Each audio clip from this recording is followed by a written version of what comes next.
From the boardroom to the community, from tech startups to mental health advocacy, Myra Maloba presents to you the Women Per Excellence podcast. Each week, join the queen of interviews as she takes you through visionary women who are breaking barriers and leading change. Together, let's amplify these remarkable voices, inspiring the world, one story at a time.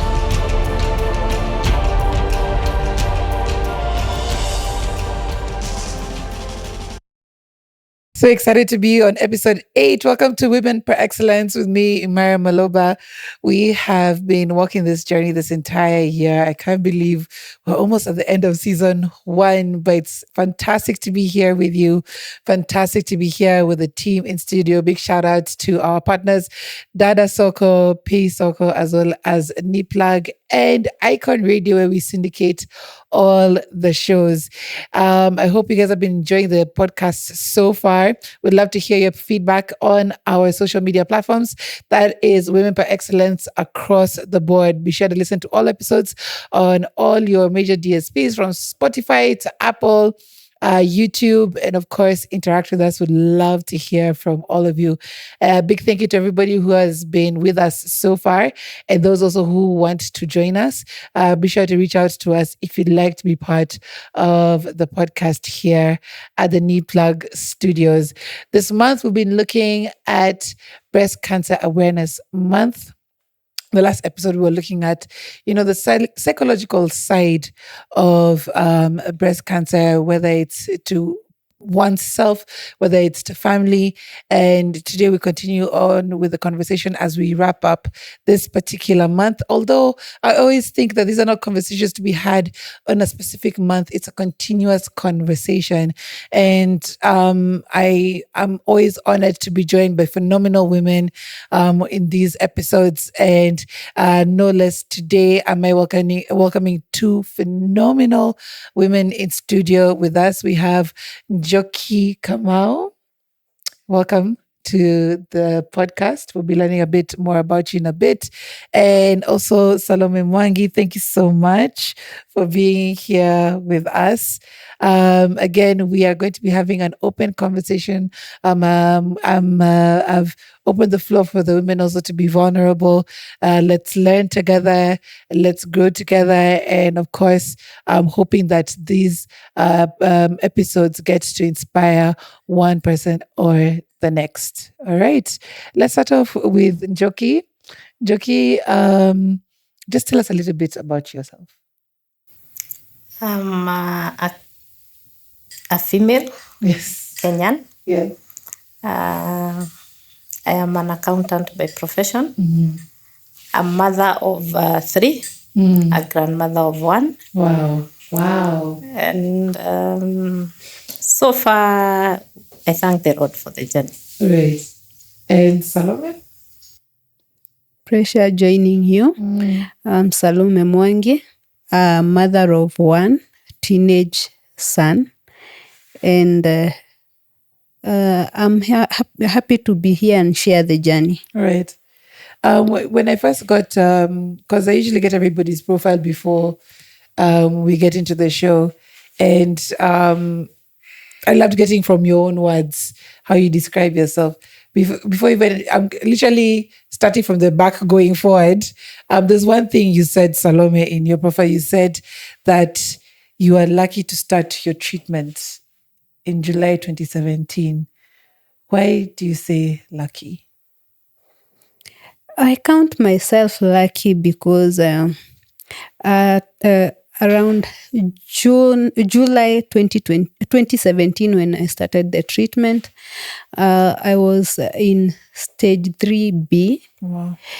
And most people used to challenge me, and they used to be like, stage 3B, that is next to stage 4. So that is why I count myself lucky, being at stage 3B, and I've been able to survive for the 8 years now. Wow. Counting. Yeah. And I count it to be such a gift that God gave to me, because I've seen people who are stage 2 and still don't make it, people who are stage 4 and still make it. So according to me, I don't count at a stage being a scaling word, and that is why at the same time I count myself one of the lucky women. Yes. Now let's start off with your journey.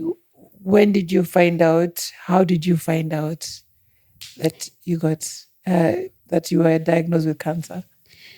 Okay, I've been leading a very normal life and healthy life until now. 2017 in June. Actually, I had visited my son back in school. At that time, he was very young, in class 6. And after I left the place, that time I was working in Mombasa. After I left the place in June, towards mid, I noted a lump in my right breast. And so I shared with my girlfriend and told her, Shiro, I note I have a lump on my on my right breast. And she was like, what? Salome, what are you doing with a lump? And I was like, it's just normal. What is it? Why do you look so scared about it? To me, I thought it is just a normal thing to have a lump, and it was not scaring at that time. Until now, she persuaded me to go do a scan. After now the scan, that is where now the journey started and the fears were disclosed. I did an FNA. And the results were positive. But at the time, the doctor was disclosing that what the message was or what the results were. Even at that time, Salome was very okay, very calm, and knew everything was all right. You didn't see it as a big deal, really. What deal was there? It was okay. Yeah. To me, I've been seeing things about breast cancer on the television, and to me, it was very far from me. Very, very far. So when I got the results, I could read there was something about malignant cells, but at that time, the English was still very difficult for me to understand. Until now, the doctor told me in terms I was able to understand. And now my cry started there. And I remember that I really cried a lot because telling me that I'm facing breast cancer. And in my family, I earlier lost my auntie to throat cancer.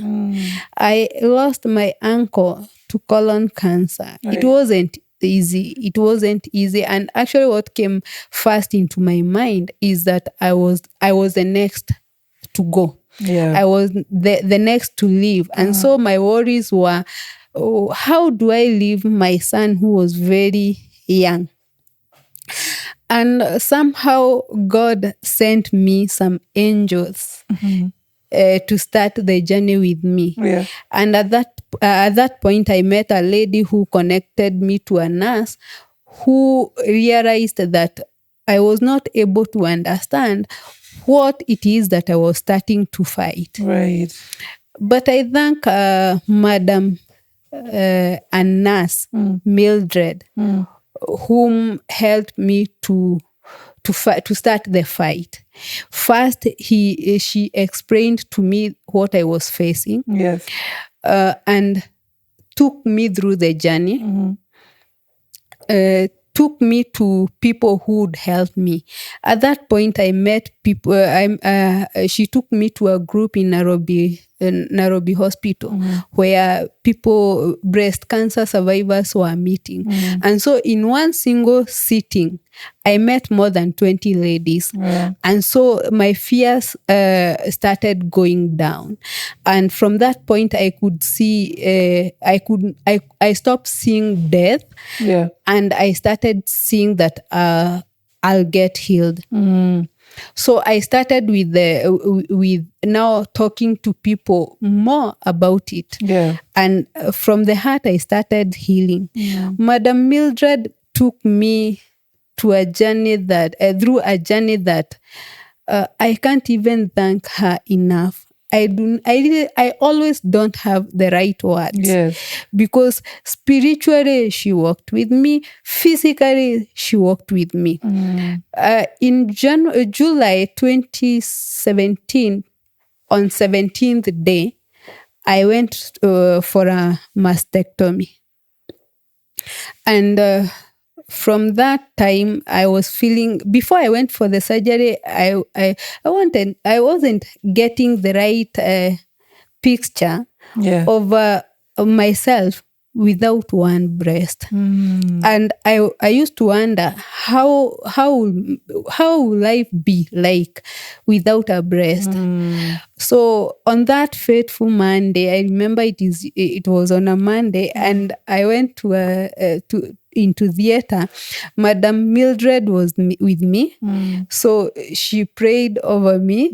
For myself, honestly, I couldn't do anything. I couldn't even comprehend how to make a single prayer. So she prayed over me. I went through surgery, and from around 11, and I woke up at 4, not knowing. But I remember I sent some few messages to my family and friends who knew that I woke up from the surgery and I was well.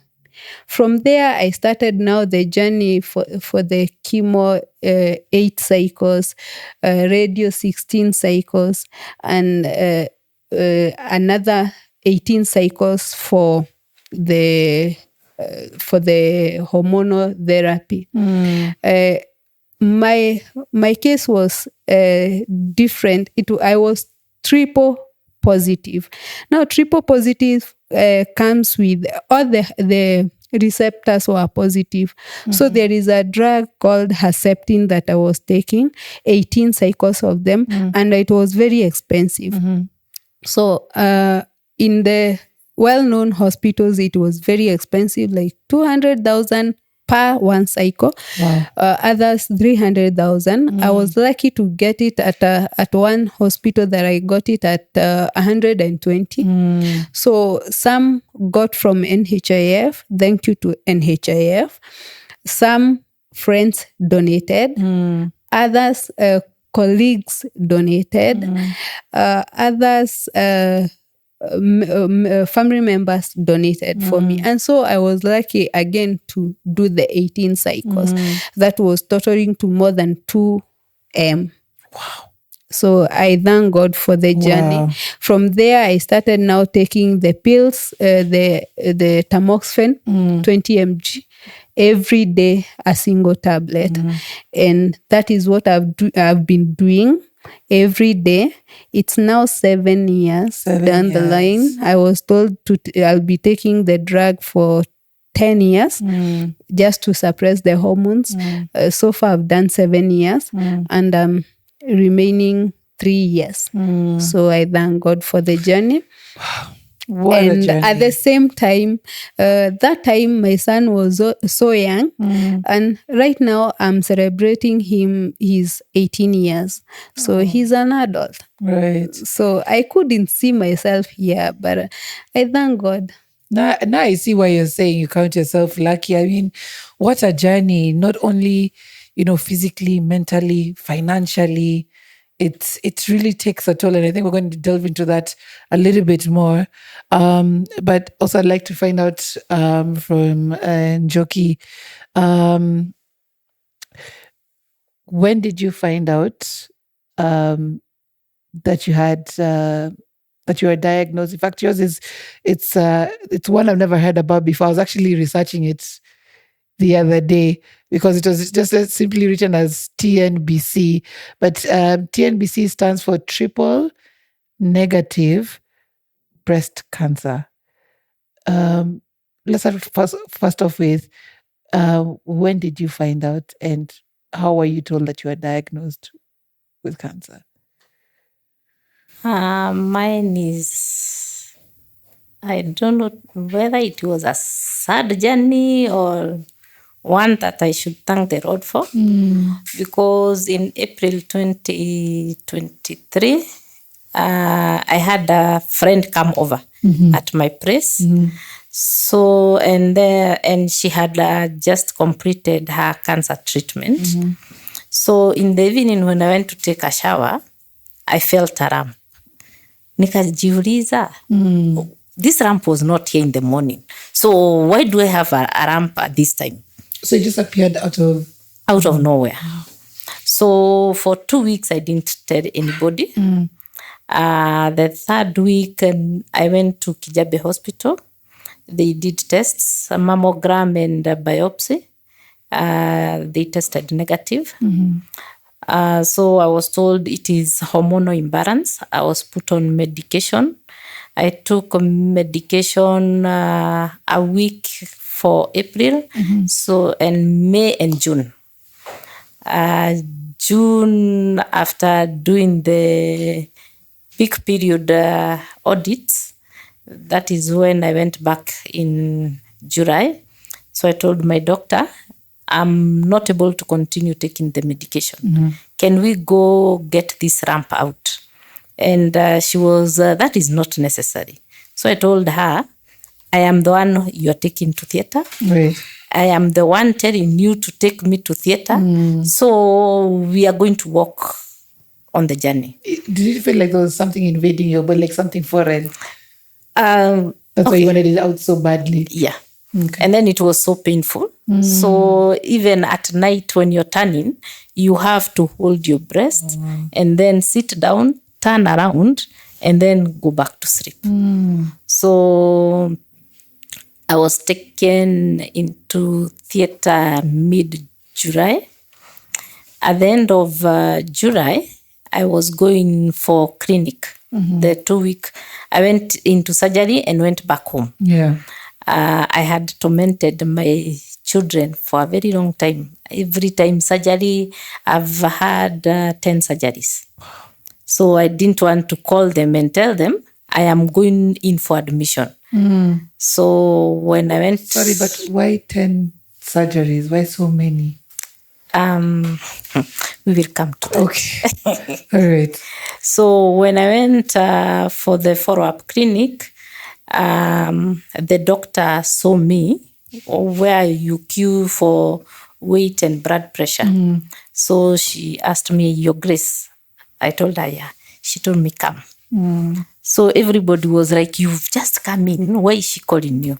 So at the door, akaniambia, I have not very bad news and bad news. Which one do I start with? So I told her, start with the bad news. And we are just standing. She told me, you have cancer. I don't know what else she said. Because after she completed her statement, I asked her, what is the way forward? So she told me we have to do a scan to get the grading. And she told me, when you get the results, I'll not be here. You come to the public clinic. That is where you will bring me the results. So I went, I paid for the scan, but getting myself into that room was a challenge. I went to the door, I shed so... It was, I think, just... emotional. Yes. So I went and sat down. I tried again going in. I was unable to go in. I went back and sat outside. So I told Sir God, now just sit here. We need to have this conversation. You chose me. You knew I would get through this. So can we walk with you? Walk with me. Let us go in there where I was sent. We get the results and we process this. So on the third trial, I went in. By the time I left that room, I knew that I was stage 2, grade 3. I went back to the doctor. The doctor aliongea maneno mingi, and then she asked me, by the way, are you alone? So I looked at her and wondered, all along, this is when you are realizing I'm alone. Yeah. So She told me we have to go to surgery. I don't know what she said. Wait, at that point, you're telling you needed to go for surgery? Yeah. Oh my gosh. We need to book. Yeah. So I looked at her. I don't know what went on in my mind. I just told her, prescribe for me Betapin, and then I will see you. She talked, I think, for about 5 minutes. I don't know what she said. And I asked her, have you prescribed my medication? I went, I took my medication, and I went out. What was going through your mind at that time when you're telling her, just give me the medicine? I don't know. Me, I just told God, take control. Easy. So I went, I had hired a driver on that day. The driver is telling me, you've taken wrong. And the last time you took wrong, ulienda surgery, unaniambia 6 from 9, ati ebu kuja, tafuta theater iko wapi ukuje. So I told him, you're very lucky, you didn't come looking for me. So just drive, unipeleke, mimi nataka kukula nyama. So he's, where do you want to go? I told him, call your friend, ask him where we go to take nyama. So he asked me twice, what were you told? The third time, nilimwambia nimeambiwa niko na cancer na usiniulize swali ingine. He panicked, emergency brake, akapack, akaanza kuzunguka gari. So I told him, this car is mine. I know it has no problem. So can you get into the car? Me, I want to go and eat. So we went. I had a friend who had lost the husband to cancer. We had bought the clothes she was wearing the following day in my car. So I had to go to her place. So I directed him. We went. I went home, rocked myself in my bedroom. Morning came. I went to my friend to console her. We buried the husband. I ordered nyama choma. That was a Friday. I told my children, I want to see you 6 at home. So my son is, Mom, why are you calling us for dinner? I asked him, why can't a mother give the children dinner? Hapana mami, si kawaida. Nikamwambia, we kuja na ukuje na bibi. So they came. I gave them the results. After they had eaten, my son told me, Mom, sasa tumekura, wacha tuende. I told him, no, don't go anywhere. Nikatoa the results, nikawapea. My son asked me, what is it? Nikamwambia, ask friend Google. So they Googled, they are looking at me. Everybody is having a phone. Right. So they are comparing notes. And I told them, yes, that is what it is, but I'm not dying. And you told Google to tell them what it was. I think you went through so many different phases of emotions. But now, like, how was it now when they received the news? Okay, my son broke down. His BP shot, but I was calm. I preached. They Googled, I don't know what music they listened to after they calmed down. 2 hours later, my son left. Saturday, I wrote messages to my siblings and my mom. I told them, Sunday lunch is at my place. So my brother asked me, kwani ni by force? I told him, dare you miss? When they came, they ate. My daughters prepared them good chicken. So they ate and they were happy and they asking me, what are we celebrating? I told them, slow down. Sasa imagine, nimepiga kona, nikapatana na cancer kwa kona. Okay. So they were shocked. Emotions were high. 2 hours later nikawaambia, and by the way, mi nilisikia daktari akisema nafaa kuenda kubook surgery. So my sister asked me, what surgery are you going for again? you were in surgery the other day, you have not even healed. So I told them, the surgery I went for, ni lump tu walitoa. When I Googled, niliona there's a percentage that should come out, ndio kama the area is infected, is spread. So they said, no, you're not going back there. I told them, I do not even know what to think or do. Right. So the following day, that was Monday, we went to Kijabe. Julius and Jane accompanied me. We waited to see the general surgeon. We were not able to see her. The following day, Tuesday, we went with Jane and my mom. I told her, waambie ile story uliniambia. Mimi sikuelewa vyenye ukisema. So she briefed them. She told them all that. Wednesday, we had a meeting.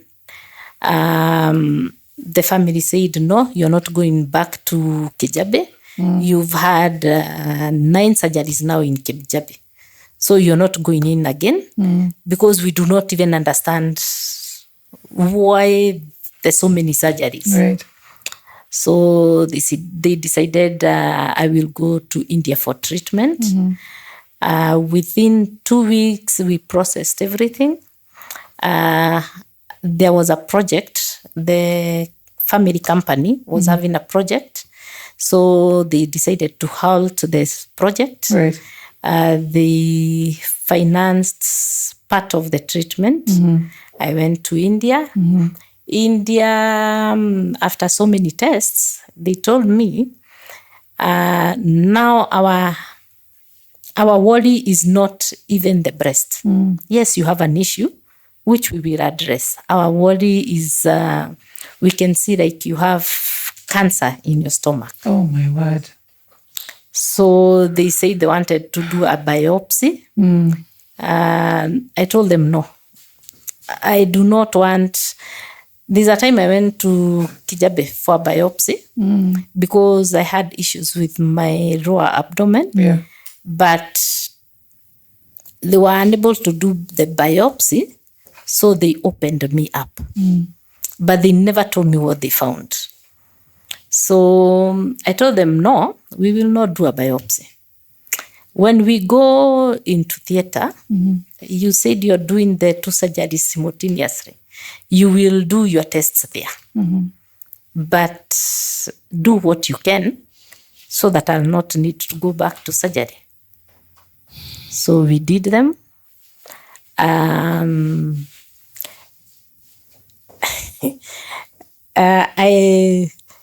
say that in India, I could not even pray. I was in so much pain. The emotions, I don't know. I do not even know what transpired in India for the 6 months I was there. My daughter tells me, Mom, you know half of what transpired. Yeah. So I told her, I always tell her, I don't want to know the other half. I was accompanied by my mom. My daughter joined us 2 weeks later. So tukafanya chemotherapy. After I think 2 months, we started with the radio. I would jungle between the two. Yeah. And here I am. God has been faithful. It has been tough, but yes.